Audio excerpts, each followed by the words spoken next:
Hello everyone, welcome back to my YouTube channel Kinraz. I hope you're all fine and safe. Today we are going to discuss NPS, National Pension Scheme. But there are many questions related to NPS जिनका किसी के पास कोई जवाब नहीं है या जवाब तो है बट उतनी क्लैरिटी नहीं है। तो कौन कौन से वो क्वेश्चंस हैं कि एनपीएस क्या होता है, एनपीएस के पैसे को कौन कंट्रोल करता है, एनपीएस में कितने टाइप के अकाउंट्स होते हैं, क्या एनपीएस में डिडक्शन मिलती है इनकम टैक्स की या नहीं मिलती, मिलती है तो कब मिलती है, कितनी मिलती है, and there are so many questions. तो आज हम ये कोशिश करेंगे कि आज की इस वीडियो में हम इन सभी सवालों के जवाब दे सकें। सबसे पहले डिस्कस करते हैं कि एनपीएस होता क्या है। तो NPS with the full form of national pension scheme, नाम से ही क्लियर है कि गवर्नमेंट ये चाहती थी कि हम आप ही के पैसे से आपको पेंशन दें। तो उसके लिए 2004 में गवर्नमेंट एनपीएस के नाम की एक स्कीम लेके आई और 2004 में ये स्कीम सिर्फ और सिर्फ गवर्नमेंट एम्प्लॉयज़ के लिए थी, स्पेशली उन गवर्नमेंट एम्प्लॉयज़ के लिए जो 2004 के बाद रिक्रूट हो रहे थे। 2009 में इस स्कीम को सभी के लिए ओपन कर दिया गया, that is open for all citizens. जो भी चाहे वो सैलरीड एम्प्लॉय है, चाहे वो नॉन सैलरीड एम्प्लॉयड है, ही और she can be part of this NPS. दूसरा सवाल ये आता है कि सर इस फंड से रिलेटेड क्या कोई रेगुलेटरी बॉडी है? जी हाँ, PFRDA यही है उस रेगुलेटरी बॉडी का नाम, that is pension fund regulatory and development authority. Government ने 2003 में ही इस बॉडी का गठन कर दिया था, जिसका मेन उद्देश्य था कि आपके फंड को कंट्रोल कर पाए, प्रॉपर्ली उसको इन्वेस्ट कर पाए, सो दैट अच्छे से अच्छी रिटर्न्स मिल पाए। बट PFRDA डायरेक्टली आपका फंड कलेक्ट नहीं करता। इसके लिए उन्होंने POP बनाए हैं एंड POPSP बनाए हैं और 58 इंस्टीट्यूशंस, जिसमें मेजर जितने भी बैंक्स आप सोच सकते हैं, चाहे वो प्राइवेट सेक्टर के हो, चाहे वो गवर्नमेंट सेक्टर के हो, चाहे वो फाइनेंशियल बॉडीज हो, चाहे वो पोस्ट ऑफिस हो, इन सभी जगहों पर आप अपना एनपीएस अकाउंट खुलवा सकते हैं। अल्टीमेटली पैसा इसका PFRDA ही कंट्रोल करेगा। अगला सवाल आता है कि सर क्या जब हम रजिस्ट्रेशन कराएंगे तो क्या हमारा कोई यूनिक कोड होगा? जी हाँ, हमारा एक यूनिक कोड होगा जिसको हम बोलेंगे PRAN, PRAN, that is permanent retirement account number. Sir क्या हम बार बार अपना PRAN चेंज करा सकते हैं? जी नहीं, आप PRAN नहीं चेंज करा पाएंगे। आपका तय जिंदगी एक ही PRAN रहेगा। यदि आप एक जॉब में हैं, आज उस जॉब से स्विच करके दूसरी जॉब में चले जाते हैं, तो क्या PRAN चेंज करना पड़ेगा? जी नहीं, PRAN चेंज नहीं करना पड़ेगा। सिर्फ अपने नए एम्प्लॉयर को उस PRAN की डिटेल देनी है, सो दैट अगर एम्प्लॉयर ने कुछ कंट्रीब्यूट करना है तो डायरेक्टली उसी PRAN में कंट्रीब्यूट कर दे। सर नेक्स्ट सवाल आता है कि सर इसमें कितने टाइप के अकाउंट्स होते हैं? हमने अपना PRAN हमको अलॉट हो गया, हमने रजिस्ट्रेशन करा लिया। वैसे तो रजिस्ट्रेशन कराना एक सिंपल काम है, पर अगर किसी को इसमें हेल्प चाहिए हो तो आप मेरे को कमेंट बॉक्स में बता दीजिएगा, मैं आपके लिए वो भी एक वीडियो बना दूंगा कि रजिस्ट्रेशन कैसे करना है। But coming back to the question कि कितने टाइप के अकाउंट्स होते हैं, स्पेशली ये क्वेश्चन उन लोगों का होगा जिन्होंने कभी एनपीएस में इन्वेस्ट करने की कोशिश की होगी, तो उनसे सवाल पूछता है कि do you want this account to be Tier 1 और Tier 2? तो हाँ, हमारे पास दो तरह के अकाउंट्स होते हैं, one is Tier 1 account, one is Tier 2 account. देखिए, अगर आपका उद्देश्य है टैक्स डिडक्शन लेना तो आंख बंद करके Tier 1 अकाउंट ही आपके लिए है। Tier 2 अकाउंट सिर्फ उन लोगों के लिए है जिनको इन्वेस्टमेंट करनी है बट डिडक्शन से कोई इंटरेस्ट नहीं है, जिनको डिडक्शन नहीं लेनी है। सिमिलरली जो Tier 1 अकाउंट है, क्योंकि गवर्नमेंट इसको आपको टैक्स की डिडक्शन के लिए परमिसिबल करती है इस अकाउंट को, तो इसके अंदर लॉक इन पीरियड भी है और इसके अंदर यदि आप पैसा निकालना चाहेंगे, विड्रॉ करना चाहेंगे, तो उसके लिए कुछ रिस्ट्रिक्शंस भी हैं। हालांकि Tier 2 अकाउंट में इस तरह की कोई रिस्ट्रिक्शंस नहीं होती, जब भी आप चाहें अपने Tier 2 अकाउंट में से पैसा निकाल सकते हैं। बट वेरी इंपॉर्टेंट, आप Tier 2 अकाउंट सिर्फ और सिर्फ तब खुलवा सकते हैं अगर आपके पास Tier 1 अकाउंट हो। तो मतलब आपको सेम PRAN के ऊपर Tier 1 अकाउंट खुलवाना पड़ेगा और उसके बाद Tier 2 अकाउंट खुलवाना पड़ेगा। बिना Tier 1 अकाउंट के आप Tier 2 अकाउंट ऑपरेट नहीं कर पाएंगे। इसमें कौन इन्वेस्ट कर सकता है? तो सर इसमें सब इन्वेस्ट कर सकते हैं। बड़ा सिंपल आंसर है कि सब कर सकते हैं। सबसे पहला, सेंट्रल गवर्नमेंट एम्प्लॉयज जो 2004 के बाद एम्प्लॉयमेंट में आए हैं, उनके लिए तो कोई क्वेश्चन ही नहीं है, वो तो सारे के सारे ऑटोमेटिकली एनपीएस से कवर्ड होते हैं। Similarly for state government employees वो भी कवर्ड होते हैं। फिर एक सवाल आता है, सर मेरी एक कंपनी है और मैं अपने एम्प्लॉयज के लिए ऑलरेडी एक पेंशन फंड चला रहा हूँ, तो क्या ऐसा हो सकता है कि मैं एज अ कॉर्पोरेट अपने आप को रजिस्टर करा लूँ और सारे एम्प्लॉयज के लिए पेंशन फंड इसी एनपीएस से ले लूँ? The answer is yes. तो आपको अपना फंड कंट्रोल करने की जरूरत नहीं है, यही फंड में आपके सारे एम्प्लॉयज के सेपरेट PRAN आ जाएंगे। ये आपकी मर्जी है कि आप उसमें डायरेक्टली एक साथ पूरा पैसा डालते हैं या एम्प्लॉयज का पैसा डिडक्ट करके आप डालते हैं या उसमें एम्प्लॉयज इंडिविजुअली पैसा डालेंगे। तो कॉर्पोरेट्स के लिए ये चॉइस है। And last but not the least, individuals. I am again repeating it, कोई भी इंडिविजुअल इस स्कीम का फायदा ले सकता है, इस स्कीम में पैसा इन्वेस्ट कर सकता है, भले ही टायर 1 में करे या टियर 2 में करे, इससे कोई फर्क नहीं पड़ता। बट मोस्ट इंपॉर्टेंटली, आप इंडिविजुअल के अलावा यदि कोई और एंटिटी हो, फॉर एग्जाम्पल पार्टनरशिप फर्म हो या एचयूएफ हो, तो आप एनपीएस में इन्वेस्ट नहीं कर सकते। ठीक है, अभी हम ये देखेंगे कि जब हम टियर 1 अकाउंट खुलते हैं as an individual, we are not talking about like salaried person, because उसमें तो कहीं ना कहीं एम्प्लॉयर कंट्रोल करता है। We are talking about the individuals, या तो उनके employer are not contributing towards this NPS, और they are like businessman, they are into businesses, they are into other sectors, but वो एम्प्लॉयमेंट में नहीं है। तो उन लोग के लिए they can operate the account and there are certain requirements that need to be fulfilled. सबसे पहले, मिनिमम कंट्रीब्यूशन कितना होना चाहिए अकाउंट ओपनिंग के टाइम पे। तो टियर 1 अकाउंट है तो आप 500 रुपए से अकाउंट खुलवा सकते हो, और टियर 2 अकाउंट है तो कम से कम 1000 रुपए से आपको अपना अकाउंट खुलवाना पड़ेगा। मिनिमम अमाउंट पर कंट्रीब्यूशन, हर बार जब हम कंट्रीब्यूट करते हैं तो टियर 1 अकाउंट में आपको हर बार 500 रुपए एटलीस्ट इन्वेस्ट करने पड़ेंगे। सिमिलरली टियर 2 अकाउंट में आपको 250 रुपए इन्वेस्ट करने पड़ेंगे एटलीस्ट हर कंट्रीब्यूशन पे। नेक्स्ट सवाल, सर ऐसा है, हमको ये पता है कि एनपीएस में पैसा जाता है, लेकिन हमें ये नहीं पता कि वो पैसा कहाँ कहाँ लगता है। तो मैं बता देता हूँ, उसका बड़ा सिंपल सा एक प्लान है, that is ECG and A। E stands for equity, C stands for corporate debt, G stands for government securities and A stands for alternative investment funds। तो गवर्नमेंट या PFRDA जिसको हम बोल रहे हैं, वो आपके पैसे को सिर्फ और सिर्फ 4 ही जगह लगा सकती है, इसके अलावा 5वीं जगह नहीं लगा सकती। इन्हीं चारों जगहों में पैसा लगाया जा सकता है। There are also pension fund managers, बहुत बड़ी बड़ी कंपनीज को पेंशन फंड मैनेजर बना रखा है। आप अपने हिसाब से अपना पेंशन फंड मैनेजर चूज कर सकते हैं कि हम कौन से पेंशन फंड में अपना पैसा डालना चाहते हैं। फर्दर आप ये भी चूज कर सकते हैं कि आपके टोटल कंट्रीब्यूशन में से कितना % पैसा इक्विटी में जाना चाहिए, कितना % कॉर्पोरेट डेट में जाना चाहिए, कितना % गवर्नमेंट सिक्योरिटीज में जाना चाहिए। ये सब कुछ आप कंट्रोल कर सकते हैं। फिर एक सवाल, सर अगर मैं कंट्रोल ना करना चाहूं तो ठीक है, गवर्नमेंट को बता दीजिए, गवर्नमेंट आपके हिसाब से कंट्रोल कर देगी। तो यहां पर आपको 2 तरह की चॉइसेस दी जाती है, one is active choice, one is auto choice. Active choice का मतलब है कि आप खुद डिसाइड करेंगे कि आपके फंड का पैसा कहां कहां कंट्रीब्यूट होना चाहिए। पर इसमें एक समस्या यह है कि आपको मैक्सिमम लिमिट दे रखी है एक तो इक्विटी की, कि इक्विटी में 75% से ज्यादा कंट्रीब्यूशन कभी नहीं कर सकते, और एक ऑल्टरनेट इन्वेस्टमेंट फंड्स की जहां 5% से ज्यादा कंट्रीब्यूट नहीं कर सकते। अगर आप कॉर्पोरेट डेट या गवर्नमेंट सिक्योरिटीज में पैसा डालना चाहें तो आप पूरा का पूरा 100% भी डाल सकते हो। बट यहां एक कंडीशन और है, जैसे ही आप 50 इयर्स की एज क्रॉस करते हो और आपने एक्टिव मोड को चूज कर रखा है, तो आपके लिए 75% की लिमिट नहीं है।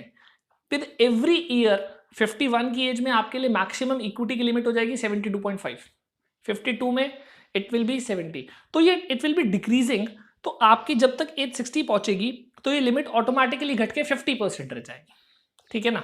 तो अगर आप 50 से पहले इन्वेस्ट करते हैं तो आप इक्विटी में मैक्सिमम इन्वेस्टमेंट 75% कर सकते हैं, और अगर आप 50 के बाद इन्वेस्टमेंट करते हैं तो इस चार्ट में से देख लीजिएगा कि इक्विटी के लिए आप मैक्सिमम इन्वेस्टमेंट कितनी कर सकते हैं। इसके बाद सेकंड ऑप्शन आता है ऑटो चॉइस का। सर ये ऑटो चॉइस क्या होती है? अभी क्या है, बहुत सारे लोगों के पास इतना टाइम नहीं होता कि वो एक्टिव चॉइस करें या इतनी समझ लगाएं कि कहाँ पैसा कब डालना चाहिए, कब निकालना चाहिए। तो ऐसे में आप गवर्नमेंट के ऑप्शंस के ऊपर भी छोड़ सकते हो कि साहब आप अपने हिसाब से कर लो। हाँ, आप ये जरूर बता देना उनको कि आप किस तरह की इन्वेस्टमेंट करना चाहते हो। Will it be aggressive investment, will it be moderate investment, और will it be conservative investment. ये 3 तरह के प्लान्स गवर्नमेंट ने बनाए हैं, और स्पेशली ये आपकी एज के हिसाब से बनाए गए हैं। अग्रेसिव लाइफ साइकिल के हिसाब से चलते हैं। सपोज करो एक इंसान की एज 35 ईयर्स है, तो उसके लिए अग्रेसिव लाइफ साइकिल गवर्नमेंट ने एक प्री डिफाइंड फॉर्मूला बना रखा है कि इक्विटी में 75% जाएगा, कॉर्पोरेट डेट में 10% जाएगा, और गवर्नमेंट सिक्योरिटीज में 15% जाएगा। बट अगर यही इंसान 45 की एज में इन्वेस्टमेंट करेगा तो अग्रेसिव में भी 35% ही इक्विटी में जाएगा। तो इस अकॉर्डिंग गवर्नमेंट ने एज वाइज ये तीनों चार्ट बना रखे हैं। आप अपनी एज के हिसाब से ये देख लीजिएगा कि कौन सा चार्ट सूटेबल है। मैं इस पूरे चार्ट का लिंक डिस्क्रिप्शन में डाल दूंगा, आपको अगर डिटेल चाहिए हो तो वहां से डाउनलोड करके इस पीडीएफ फाइल में से देख लीजिएगा कि आपकी एज पे कितना % इन्वेस्टमेंट कहां पर होगा, अग्रेसिव स्कीम में, मॉडरेटिव स्कीम में या कंजर्वेटिव स्कीम में। ऐसा है, मैंने आज अकाउंट खोला और आज मुझे लगता है कि मैं एक्टिवली इसमें पार्टिसिपेट कर सकता हूं, तो मैंने एक्टिव चॉइस कर लिया। सर क्या मैं इस चॉइस को चेंज कर सकता हूं? जी हाँ, मैं साल में 2 बार इस चॉइस को चेंज कर सकता हूं।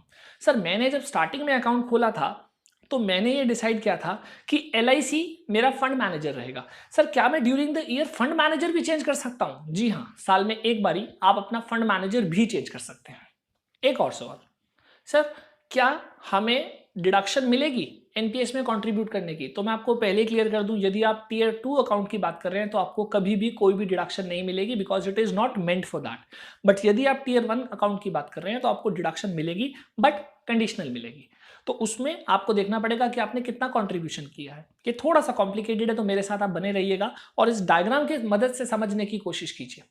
जो भी मैंने पैसा एनपीएस में डाला, तो पहले तो लिमिट ये है कि पैसा कितना डाल सकते हो। It is 10% of your basic salary plus DA. If you are a salaried employ तो आप 10% ही डाल पाओगे अपनी बेसिक सैलरी प्लस डीए को मिलाकर। अगर आप एक नॉन सैलरीड एम्प्लॉय हो तो आप 20% डाल पाओगे अपनी ग्रॉस टोटल इनकम का। ग्रॉस टोटल इनकम मतलब पांचों हेड्स की इनकम को जोड़ लीजिए, उसका 20% आप कंट्रीब्यूट कर सकते हो। सर इसमें डिडक्शन कितनी मिलती है? तो आप ऐसा समझिए कि आपको फेमसली एक सेक्शन पता है एटीसी, जैसे पीपीएफ की डिडक्शन, ट्यूशन फीस की डिडक्शन, इंश्योरेंस की डिडक्शन, ये सब पता है। और आपको ये भी पता है कि इसकी लिमिट 1.5 लाख है। तो इसका कुछ रूल ऐसा है कि आप एनपीएस में जो कंट्रीब्यूट करेंगे, पहले वो 80CCD1 सेक्शन में कंसिडर किया जाएगा एंड 80CCD1 सेक्शन 1.5 लाख के लिमिट में इंक्लूड होके आता है। ठीक है, तो सपोज कीजिए आपकी पीपीएफ, इंश्योरेंस एंड ब्ला ब्ला ब्ला सब मिलाकर आपकी जो इन्वेस्टमेंट है वो 1,20,000 है और आपने पीपीएफ में जो कंट्रीब्यूट किया है वो 70,000 कंट्रीब्यूट किया है। तो 70,000 में से पहला 30,000 आपके 1.5 लाख को पूरा करने में मदद करेगा और उसके बाद जो रिमेनिंग होगा इफ एनी, वो आपको 80CCD1B में मिलेगा। एक छोटा बीकर बना है 80CCD1B में, वो आपको डिडक्शन मिलेगी। 80CCD1B की जो लिमिट है वो 50,000 है। इन शॉर्ट आप ऐसा समझिए कि आपको 80CCE, दैट इज जिसको आप 80C समझते हैं, प्लस 80CCD1B मिलाकर 2 लाख की छूट के लिए आप एलिजिबल हैं।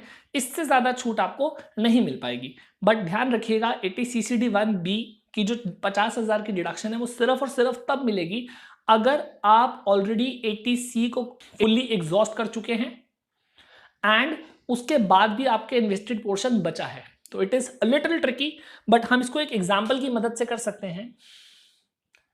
देखिए यहां पर एक सेंट्रल गवर्नमेंट का एम्प्लॉय है जिसकी बेसिक सैलरी 8 लाख रुपए है, डीएनएस अलाउंस 4 लाख रुपए है। एम्प्लॉयर ने कंट्रीब्यूशन किया है इसके बिहाफ पे 1,80,000 रुपए और इसके अदर अलाउंसेस है 2 लाख रुपए।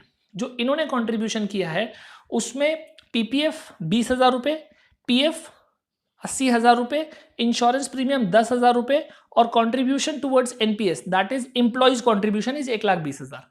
तो आप ध्यान से देखिए इसकी डिडक्शन में इसको 20,000, 80,000 एंड 10,000 ये मिला के 1,10,000 बन रहे थे।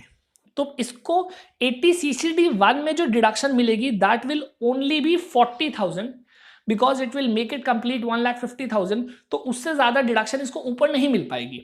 बट एक और सेक्शन है 80CCD1B जहां इसके रिमेनिंग अमाउंट की, अब अगर आप ध्यान से देखेंगे तो इन्होंने टोटल कंट्रीब्यूशन 1,20,000 किया था, जिसमें से 80CCD1 में 40,000 मिल चुका है।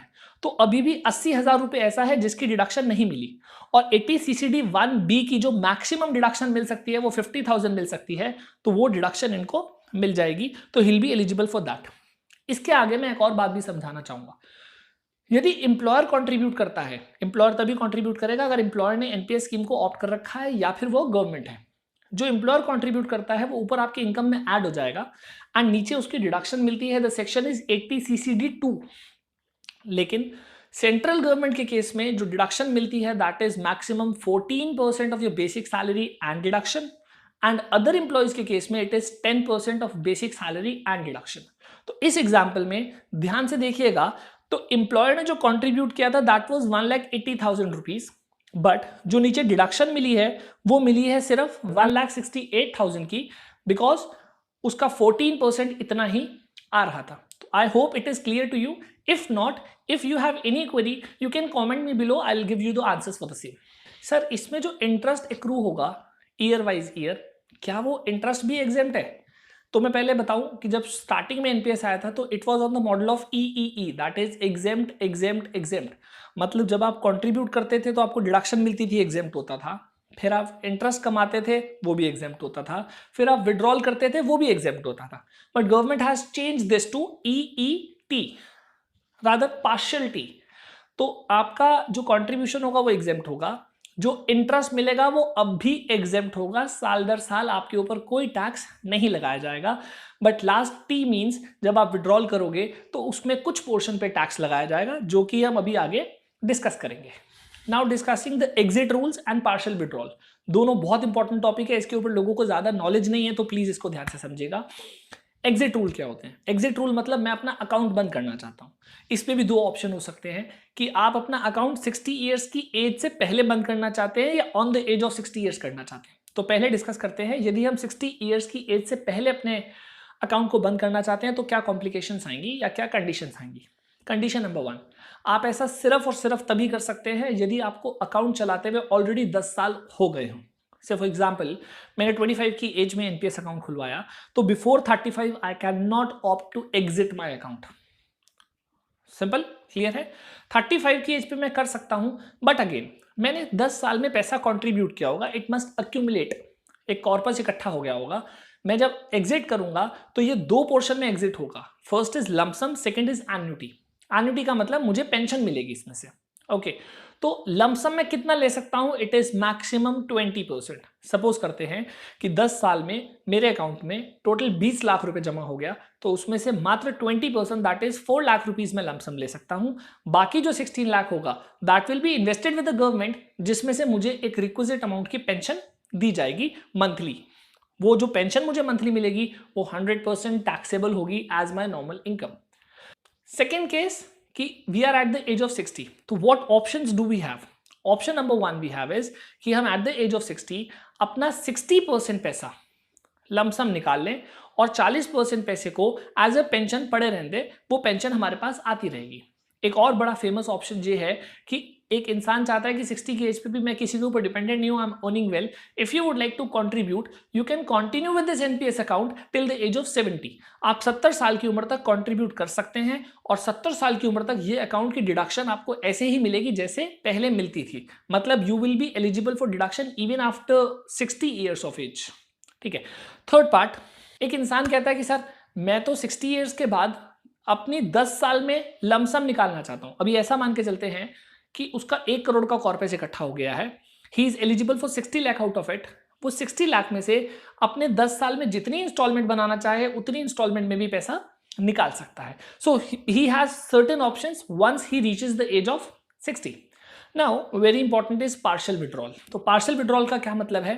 पार्शियल विड्रॉल का मतलब है कि वो इंसान, वो शख्स अपने अकाउंट में से थोड़ा सा पैसा निकालना चाहता है, पूरा अकाउंट नहीं बंद कर रहा है, सिर्फ थोड़ा सा पैसा निकालना चाहता है। तो गवर्नमेंट ने उसके लिए रूल बनाया, लेकिन उसके लिए कंडीशन नंबर 1 है कि आपको अकाउंट चलाते एटलीस्ट 3 साल हो गए हों। तो जिस दिन, जैसे आज आपने अकाउंट स्टार्ट किया, आज से 3 साल जहां पूरे हैं उसके बाद ही सिर्फ आप पार्शियल विड्रॉल कर पाएंगे, उससे पहले आप पार्शियल विड्रॉल नहीं कर पाएंगे। फिर दूसरा सवाल आता है कि सर पार्शियल विड्रॉल में हम कितना पैसा निकाल सकते हैं? तो it is maximum 25% of your contribution. जितना आपने कंट्रीब्यूट किया है उसका 25% ही निकाल पाओगे। सर हम कितनी बारी पार्शियल विड्रॉल कर सकते हैं? तो पूरी लाइफ टाइम में सिर्फ 3 बारी पार्शियल विड्रॉल कर पाओगे, और वो भी ऐसा नहीं है कि अपने शौक से कभी भी पार्शियल विड्रॉल कर सकते हो। There are specific reasons for it.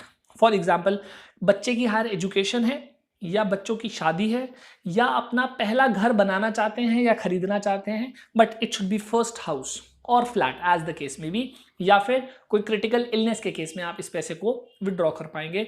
इन कारणों के अलावा किसी और कारण की वजह से आप पैसा विड्रॉ नहीं कर सकते। नेक्स्ट सवाल आता है कि सर इसमें कितना पैसा इकट्ठा हो जाता है? तो इसका एक कैलकुलेटर है जो गवर्नमेंट साइट पे है, लिंक मैं आपको डिस्क्रिप्शन में दे दूंगा। बट ऑन द स्क्रीन में एक एग्जाम्पलरी तौर पे आपके लिए लेके आया हूँ। आप ध्यान से देखिए, अगर 20 ईयर्स की एज से आप इन्वेस्ट करना शुरू करेंगे और आप हर महीने का 4,000 रुपये इन्वेस्ट करेंगे, मैंने रेट ऑफ इन्वेस्टमेंट 10% लिया है because it is a long term investment, तो 10% इज़ अ डिसेंट रिटर्न, तो हमने इसको 10% लिया है। और जो कॉर्पस की बात है, कॉर्पस का मतलब होता है, हम ये मान के चल रहे हैं कि 60% आप इसमें से बाद में निकाल लेंगे, सिर्फ 40% की पेंशन बनेगी। तो इसका जो टोटल कॉर्पस बनेगा अप्रोक्सीमेटली 2,55,00,000 रुपीज बन जाएगा, यदि ये 20 साल का बच्चा हर महीने 4,000 रुपये इन्वेस्ट करता है। ऑब्वियसली अभी आपको 10 साल बाद 4,000 की शायद कुछ वैल्यू ना लगे, तो आप ऑब्वियसली इन्वेस्टमेंट भी बढ़ाओगे तो उसका ऑटोमेटिकली कॉर्पस भी बढ़ जाएगा। तो इसको अपनी एज के हिसाब से आप कैलकुलेट कर सकते हैं, लिंक आप डिस्क्रिप्शन में से देख सकते हैं। I hope and believe that you have understood what I wanted to convey to you. अगर इसमें कोई भी प्रॉब्लम है तो प्लीज आप मुझे कमेंट कर दीजिए। नेक्स्ट वीडियो आप कौन से टॉपिक पे चाहते हैं वो भी आप मुझे कमेंट करके बता सकते हैं, so that I can work upon that and I will bring that video for you. For now, thank you very much, stay home, stay safe, thank you.